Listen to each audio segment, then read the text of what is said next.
Alright, it's time to put back my power steering pump. As you can see, I've already removed the basic things. I've already removed the air intake. The power steering pump, the old one is already out. And this is a new one. And I got an old pulley, which is metallic, and put it on there. And made sure that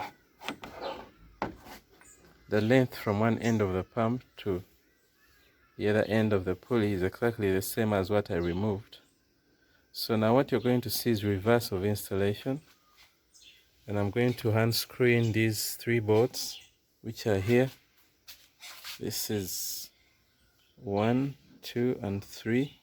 You just follow the shape of the pump, and after I've done that, going to tighten it up, put back the belt, top up the reservoir, and going to test it. Yeah, so let's pause for now while I unscrew in, then I'll show you the rest. Okay, so this is how it looks. You have to unscrew in these bolts. There's 3 of them. I've so far done 2, so I need to complete that and then get back to you. So this is how the pump looks once it's in. Maybe one thing I forgot to mention is don't forget to prime the pump with the oil that with the power steering oil. You need to fill the oil in the low pressure side or at the low pressure spout. There is a high pressure side which is over here, so you need to hand spin the pulley until oil begins coming out of the high pressure side. You keep tapping your thumb to close and open the high pressure side even as you do that until all the air comes out. Yeah, so I'm going to the next step, which is connecting the low pressure and high pressure hoses. I'll be showing you that.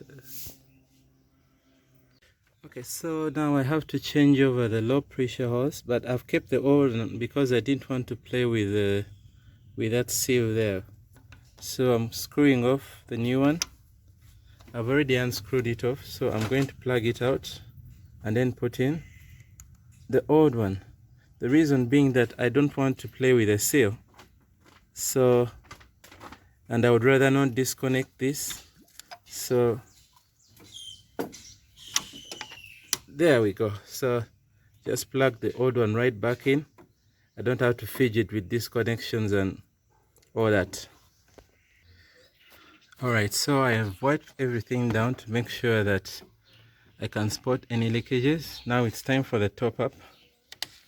And maybe some of you may wonder if there's any other fluid that can be used for the 5.7 Hemi instead of the Jeep specified one.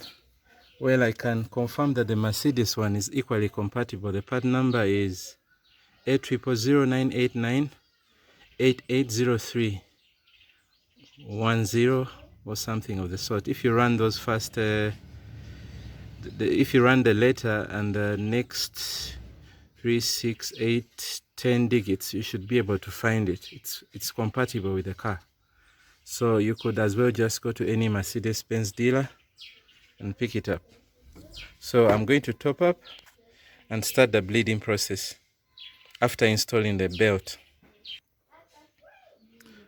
As you can see, after putting in the fluid, bubbles are beginning to come out of the system, and I'm using the opportunity to hand prime it slowly before I install the belt.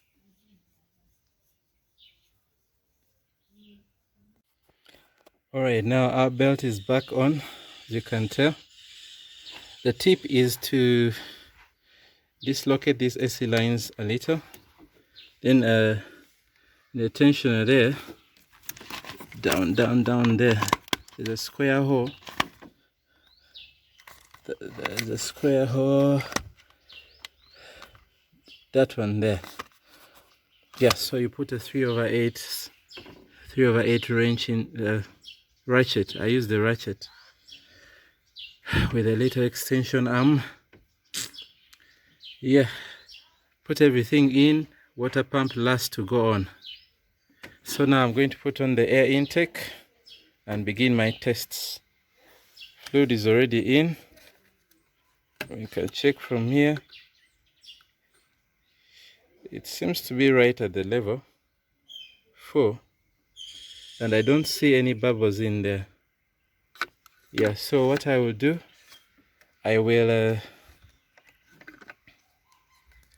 I'm going to, so here's what we do. Start the car for a few seconds and then check the level to see if it's still at the full mark.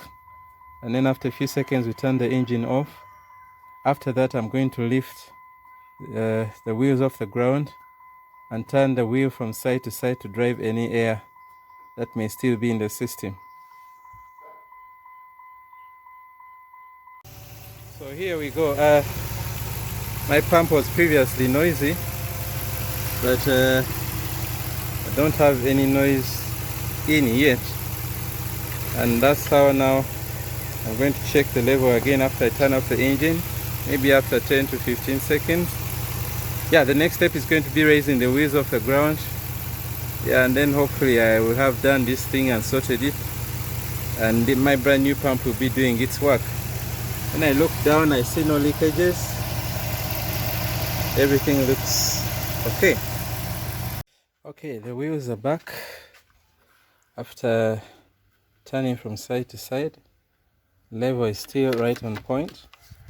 Now I'm going to start the engine and turn the car from side, turn the wheels from side to side, turn the tires from side to side, and establish whether I still have the same level and whether I have no whine in the power steering. All right, I think we are good to go. We don't have any whine from the steering. We don't have any air in the power steering fluid, and with the AC on, the fan is running properly. Yeah, I hope this helps somebody. Thank you, bye.